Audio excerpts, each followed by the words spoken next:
Hello, dear traveler, and welcome back to Court Antics as we play some more Smash Brawl. And today we're gonna cut that. I'm sure that. I'll know in the second one. Just do it again. All right. Hold on. I swear to God, every time I go to say Smash, I want to say the wrong Smash game. Oh, it is Super Smash Brothers Brawl. Well, you also didn't introduce yourself. Well, I was gonna do that after the game. All right. I'm Tony, and today, oh my God, what is wrong with me right now? I might have you do the intro this time, just to guarantee this doesn't get 3 times in a row. I don't know what's wrong with me right now. I need to take a shower, wash the filth off. Yeah, I'm gonna have you do this one. Court is now in session. Hello, dear traveler, and welcome back to Court Antics. I am the Chancellor, joined as always by Tony. How you doing today, man?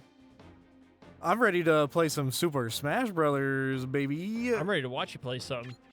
You might have noticed that the Chancellor did the intro on this video, even though I did it for the last 2 parts, and that's because I kept butchering the intro.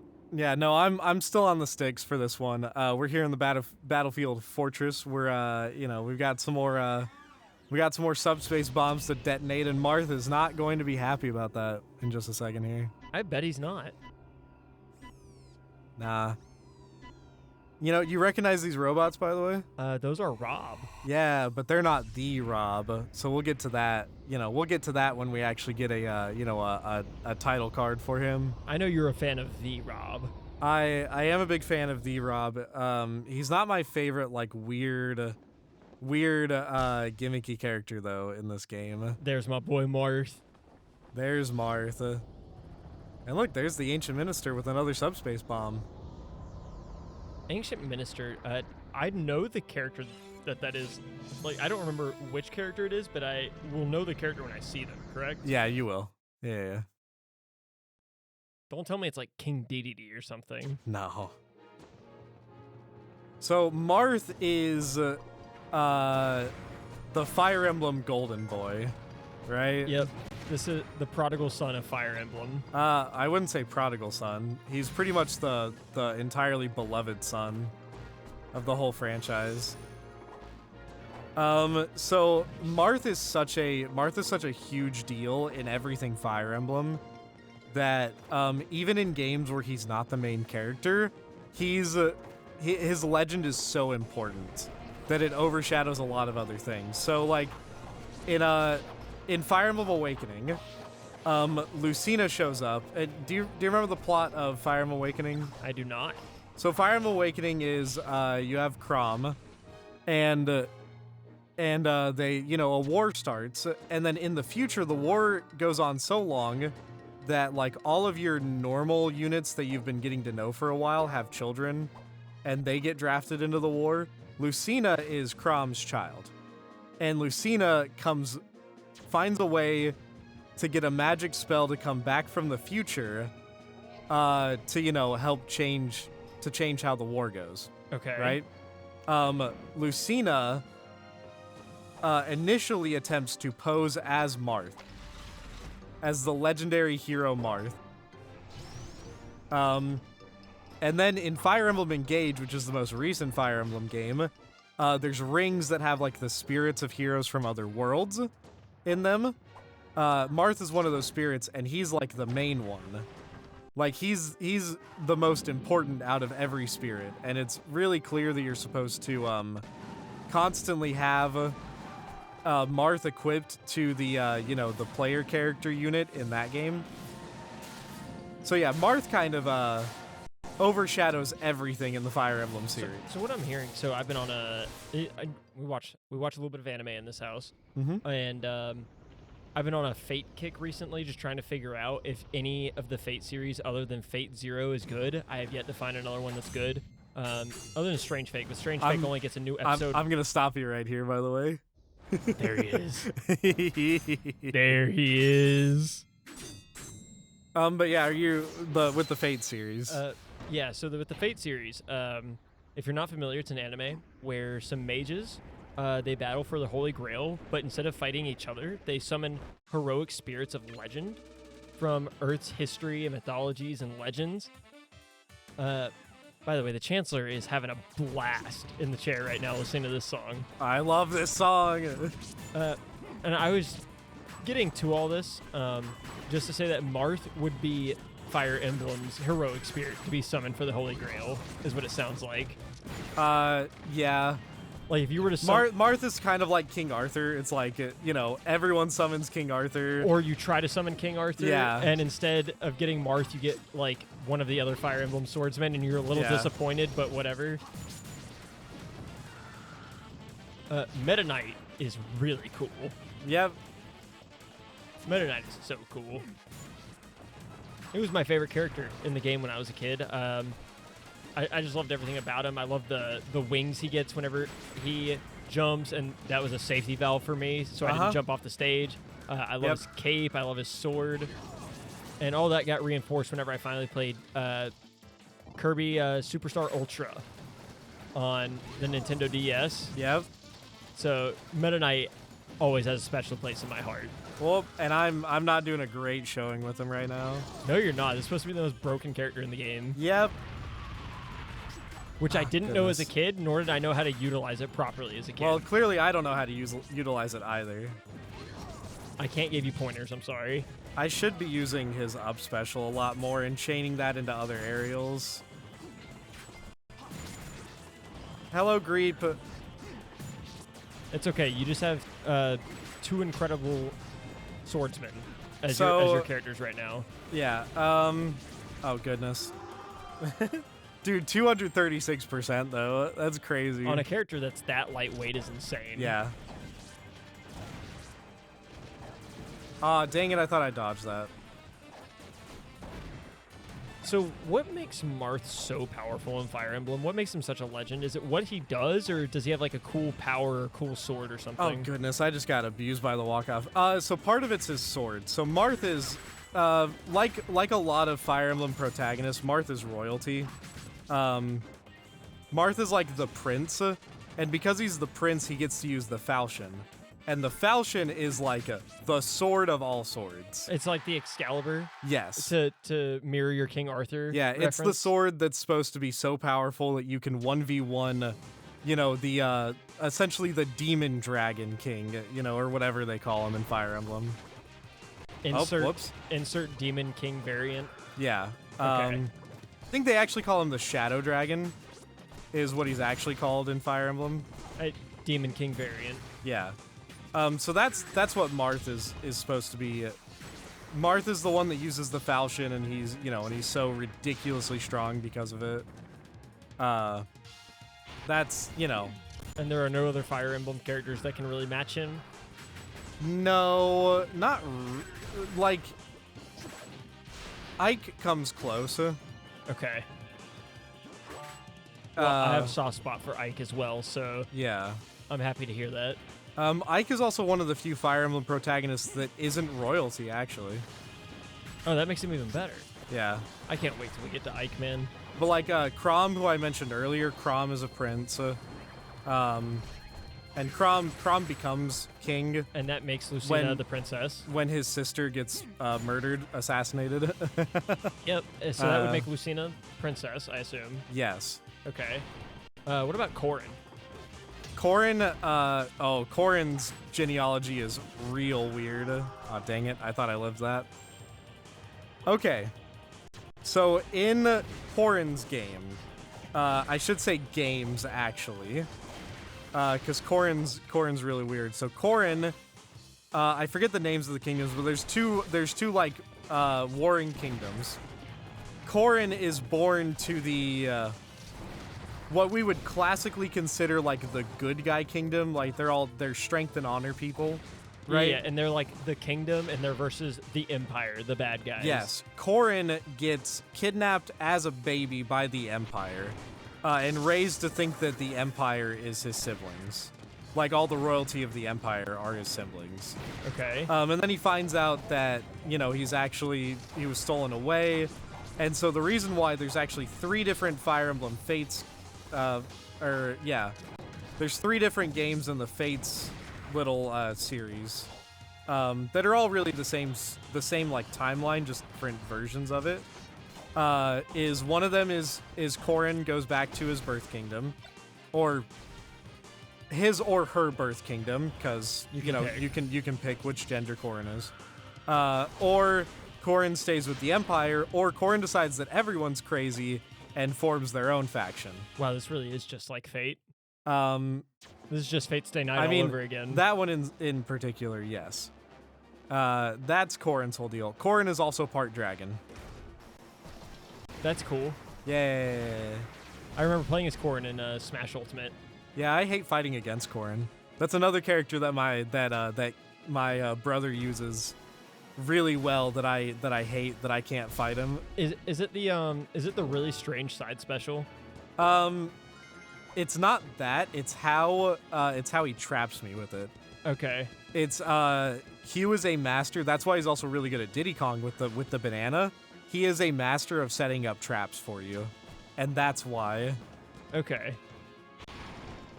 To give you some context, whenever I played Smash Ultimate with the Chancellor beat me about 18 times out of 20, I would say. I mean, to be fair, you were trying to use Sephiroth, which... After Sephiroth came out, I played the game with you before then. And a little bit. A little bit, yeah. And I was an Ike merchant until... who was it that came out first? Cloud. And then I determined I didn't like Cloud all that much, so I became an Ike merchant again. And then Sora came out, and I was determined I was going to be good at Sora from Kingdom Hearts. Yeah. And then Sephiroth came out, and I figured out I wasn't good enough to play Sephiroth. Yeah, I like playing Cloud and Sora in Ultimate, but I'm certainly not. I wouldn't say that I'm good with them by any means. Sora was really cool. I remember Shulk being cool. I remember liking Lucina and Corrin a little bit. I just like characters with swords in these games. Nicely done. I jumped way too early, but it's fine. Where does it put you? It'll put me, yeah. Okay. It'll put me on the platforms Mennonite. But I am out of lives, and I don't remember where the end of this stage is. That could be a... Oh, it's the right end here. of the stage is right here. Let's go. I'm Excellent. the best. Yeah, so we're chasing after the Ancient Minister, trying to stop him from dropping another subspace bomb. So does the sword itself have any cool powers? Marth's sword? It's effective against dragons. Okay. That was Marth's iconic move, I imagine. No, that's Ike's move. Oh, that's... Oh! Wait, it's my boy. Yeah. Excellent. Yeah, now, if you want to talk about magic swords, Ike has, like, the magic sword of magic swords. Excellent. Ike's sword is the Ragnell. I know this is probably going to be a lot of stuff that you know, actually. I did not know his sword's name was the Ragnell. You've already given me my fun fact. So Ike's sword is the Ragnell. Now, here's where it's crazy. So Ike actually is the protagonist of 2 different Fire Emblem games, Path of Radiance and Radiant Dawn. In Path of Radiance, Ike gets the Ragnell, and they're kind of just like, it's the sacred, it's one of the 2 sacred swords of the country that it comes from, which I'm forgetting the name of at the moment. And that's the most you get in the first game. In Radiant Dawn, you get a little bit more context for the Ragnell. So in Path of Radiance and Radiant Dawn, Ike fights the Black Knight a lot, right? That's sort of his rival in the game. Okay. The Black Knight uses a sword called the Alondite. The Alondite and the Ragnell were dual wielded by a hero chosen by, like, the goddess of destruction in their world. So Ike wields this massive sword, the Ragnell, with 2 hands, and he struggles a little bit. He's a strong guy, but it's a little bit of a struggle for him. Yep. There was an ancient hero that dual wielded twin blades that most people can barely handle with 2 hands. That's sick. Okay. Yeah. So yeah, first of all, Ike is strong enough to wield one of these, like, legendary swords, like, on his own. which is impressive on its own. Yeah. Can you die already? Ike is my goat. Does he have his ultimate up special in this game? Yeah, he does. Okay. Yeah, his moveset is pretty much unchanged from this to ultimate. That's pretty cool. Same thing with Marth. Marth's moveset is unchanged. Meta Knight's moveset is unchanged, I'm pretty sure. It's Waddle Dee. Luigi! Luigi. A Luigi board? Oh, what? Have you Oh, wait, no, I got you. Sorry. I misheard you. Yeah, Luigi gets donked by King DDD. I forgot to also say Meta Knight. Oh, I don't think I ever gave you a fun fact on Meta Knight, come to think of it. No, you didn't, actually. Meta Knight, he drives the halberd. Meta Knight's sword also has a name. I'm forgetting it off the top of my head, though, actually. But Meta Knight actually gives his sword to Kirby on multiple occasions to stop some sort of, like, world-ending threat. Or universe-ending threat or something Right. like that. Because in Superstar Ultra, Meta Knight is, Meta Knight's story is he's trying to conquer Dreamland with the halberd. Yep. Right? But in most of the other Kirby games, Meta Knight is acting as like a guardian, trying to prevent Kirby from like unleashing some evil force, which Kirby always defeats the evil force afterwards. But Meta Knight's like, hey, let's just not release it in the first place. Is a lot of his whole deal in many of the games. There he is, Ike. Yeah, we've got a lot of we got a little bit of tier listing to do really quick. We do. The top of this tier list is about to get heavy. Right. So let's go in order. We already Marth. ranked Marth. Then Meta Knight was next. Meta Knight's going SS tier. Okay. Above Kirby. That's where he is in the normal tier list, and he's the only one in SS tier. Okay. In the normal list. Meta Knight, super cool. Love that guy.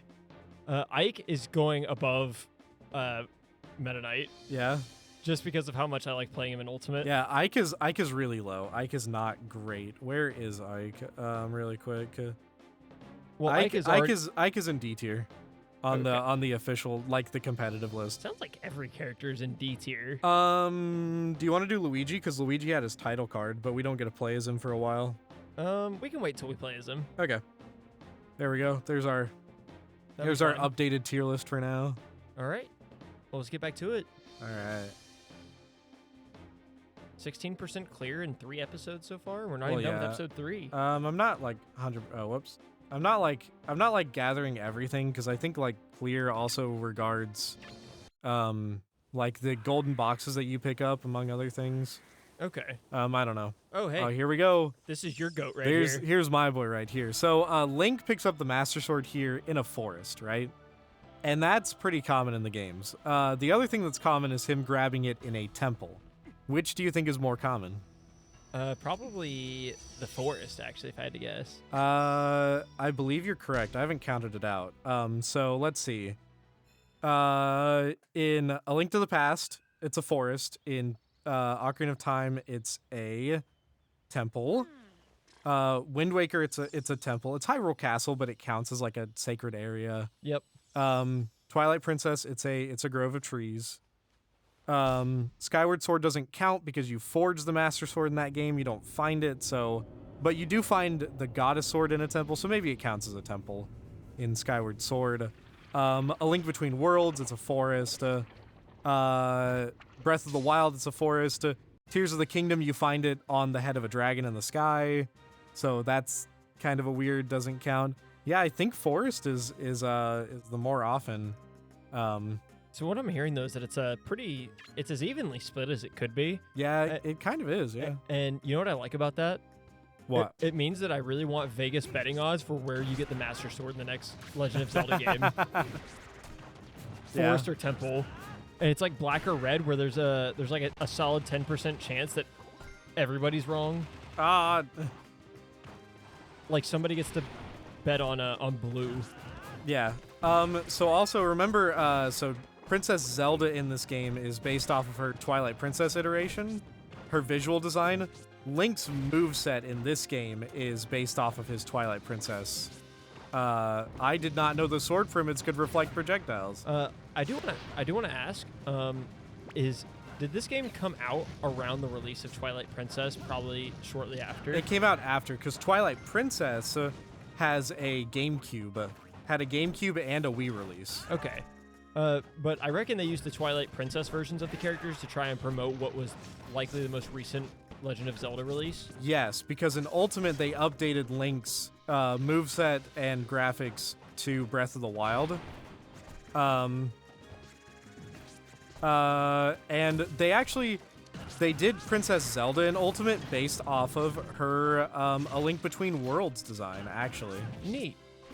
By the way, I just thought about this. I don't know why I never made the connection before, but as a kid, if anybody ever watched Yu-Gi-Oh!, you'll remember a character by the name of Maximilian Pegasus, who uses toon versions of every character. Uh-huh. And I think it'd be really funny for somebody to edit Maximilian Pegasus turning Link into Toon Link. Yeah, but with this Toon World. This is what I was talking about. The Gale Boomerang, that's Twilight Princess. Okay. The Claw Shot, right? That's Twilight Princess. These are the Twilight Princess bombs, right? The bow kind of looks the same in most games. It's the bow. Yeah. This is also Twilight Princess Link is also, I believe, the oldest Link that you play as, because I want to say that he is like 17 or 18 in Twilight Princess. Interesting. Yeah. I do want to point out that the fluidity of your gameplay has definitely improved. Anybody at home could tell that you have played this character more. Yes. Oh. I'm so glad I jinxed you right there. Oh, that's awesome. Here's Yoshi. I'm really bad at playing Yoshi in this game. So are you just going to take the method that I would take, which is button mashing with the character you don't know and hoping it does something? A little bit. That was not intentional, I swear. Okay. That was not intentional. I fast fell through the platform is what happened. I just want to point out that the sword characters, whenever they pick up the lightsaber, start dual wielding, which I think is really funny. Oh, also here's another funny thing about Link that's actually really odd, because this is the Twilight Princess design. Link is left-handed. No wonder you like that character so much. Which I say is odd because in the Wii release of Twilight Princess... Wait a minute. He's not left-handed here. Yes, he is. No, he's not. Typically, if you are right-handed, your shield goes in your right hand. It's very strange, I know, but that's typically how it worked for a lot of swordsmen, at least. Well, but most swordsmen were trained... to use their swords in both hands, like in classic medieval stuff. Okay. They're trained to use both hands with their sword. Link is left-handed, even when he's like only wielding the sword. Okay, I got you. So yeah. The only time Link uses his sword in his right hand is when there's motion controls involved, which is the Wii version of Twilight Princess and Skyward Sword, because you use the Wii remote in both of those games to fight as the controls. Yep, unless you are playing the game, then I imagine you can set it to left-hand controls. Nope. No, really? Nope, there's no left-handed controls in either of those games. Wait, you're telling me that they designed hand controls for games that mattered, and they did design left-hand controls? So the reason why is to accommodate the left-handed or the right-handed sword technique. They actually took the map of Twilight Princess and they reversed it. Oh, they mirrored the Twilight Princess map for the Wii release. So that's why. Interesting. There we go. In all of this, I still need to give you a fact about Yoshi. Yoshi has a solo game called Yoshi's Story. In that game, Yoshi's Island gets turned into a storybook by Kamek. And in order to complete levels, you do not reach a goal. You have to collect enough pieces of fruit to advance the levels. Huh. Yep. You just pick up the fruit.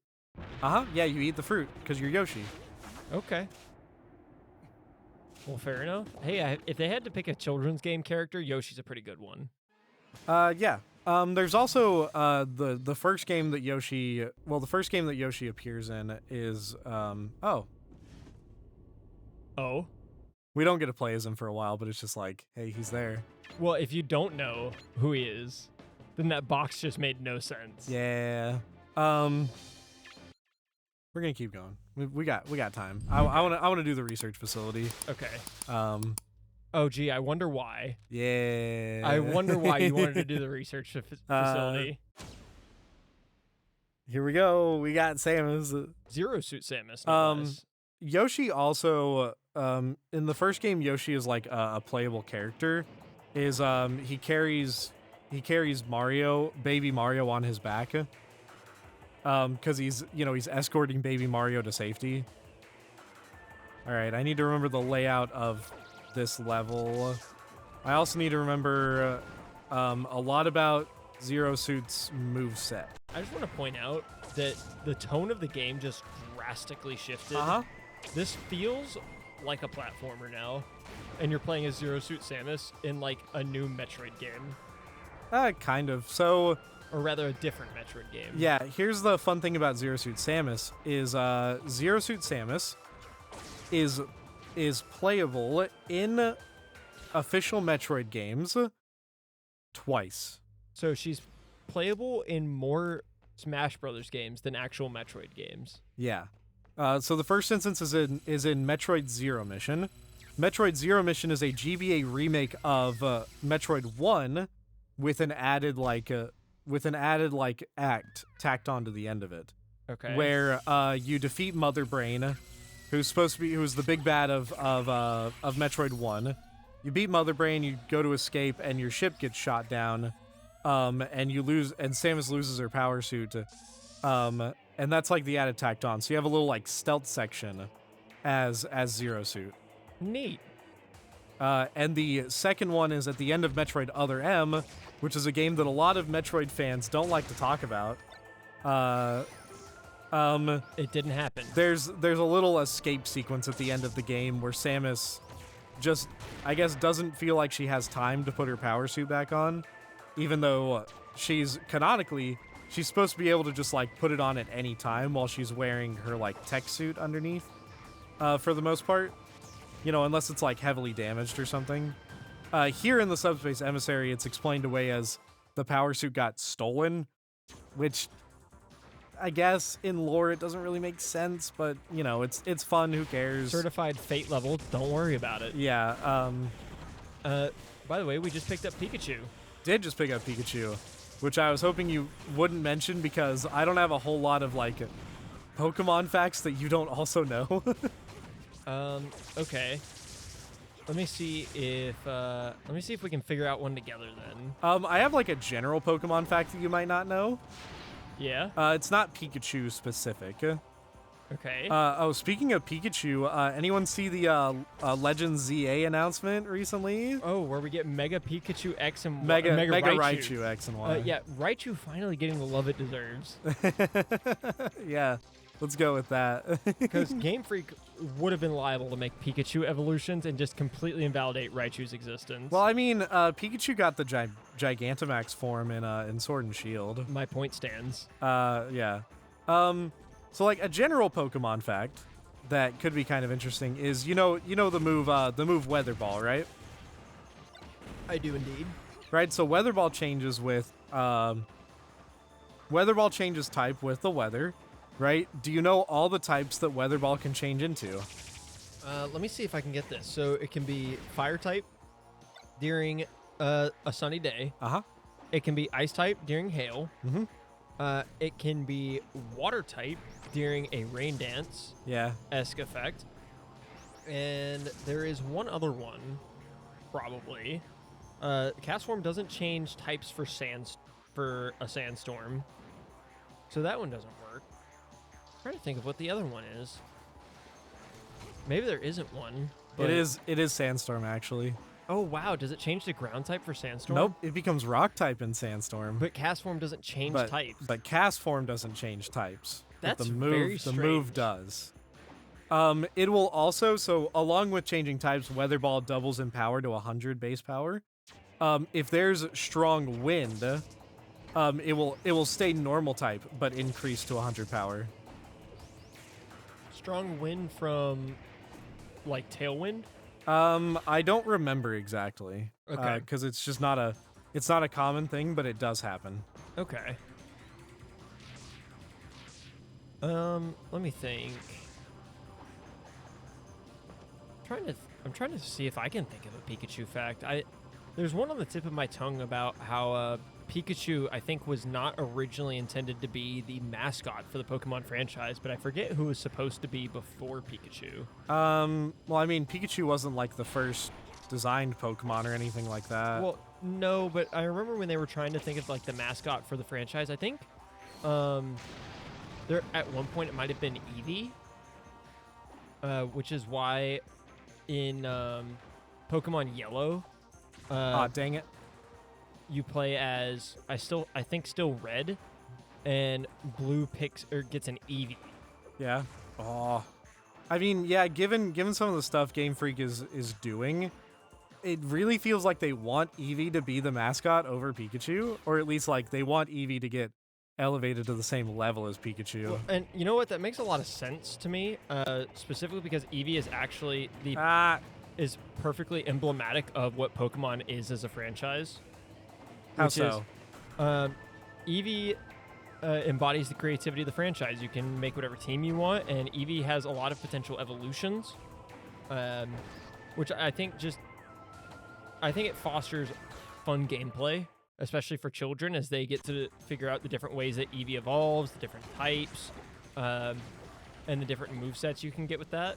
Yeah. And I think that's really fun, and I think it's a shame that Eevee is never an early game encounter. As a matter of fact, Eevee first appeared as a wild Pokemon in Generation 4 in the Trophy Garden, and then didn't appear in Black and White in the wild, unless it was by some post-game content.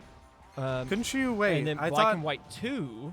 I thought in Black and White. Oh no, it is in Black and White too. The little like the Castelia Garden. Yes, yeah. At the end of Castelia Sewers, which is not an area in Black and White 1.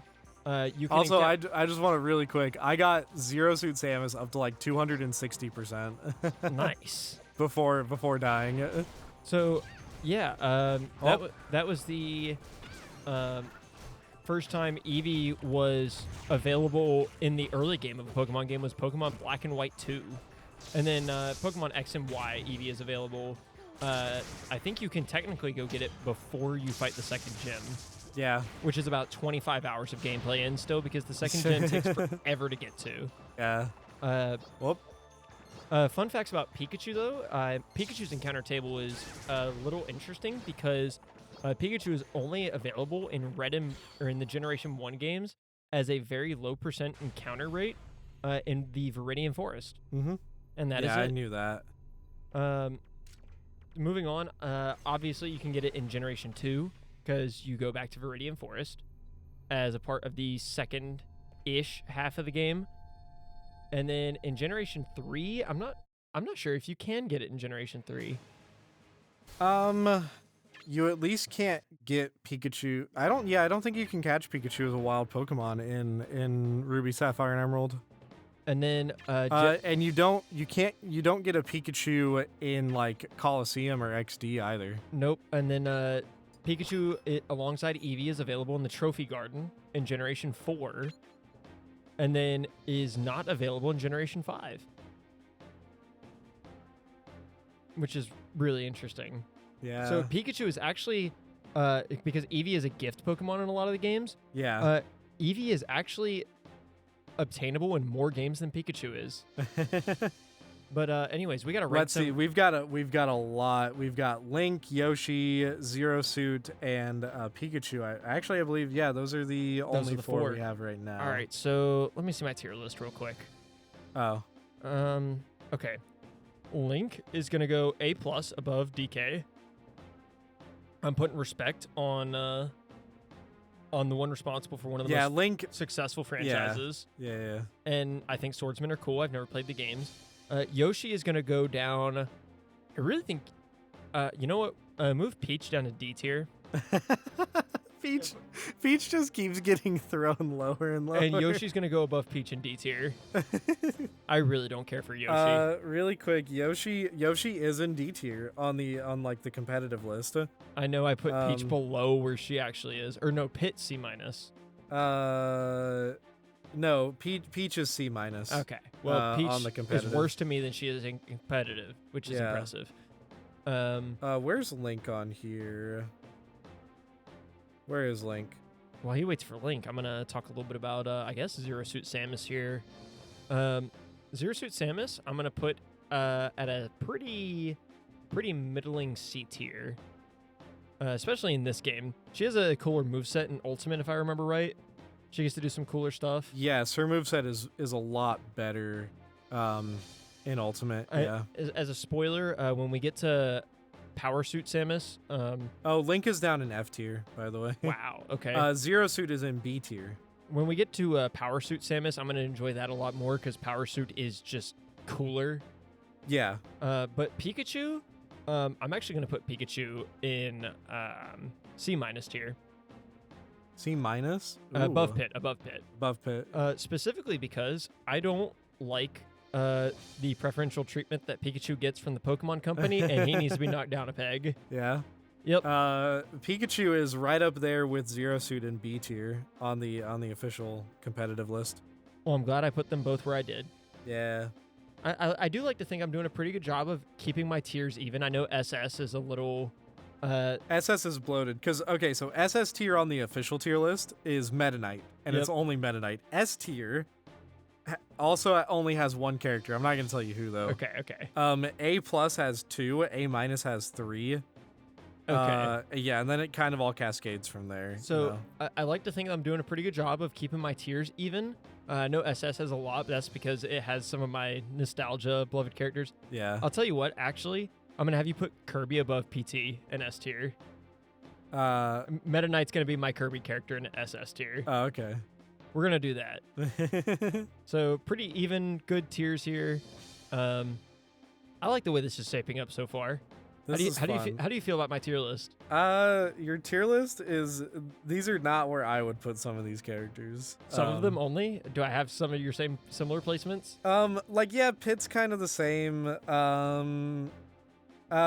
Ness is pretty much right where he wants to be. Like, I'd put Link higher. I think my two SS characters would be like Link and Kirby. Okay. I would put Zero Suit up in like B tier. Okay. But full Power Suit, I'd probably put her in S tier. Okay. Donkey Kong.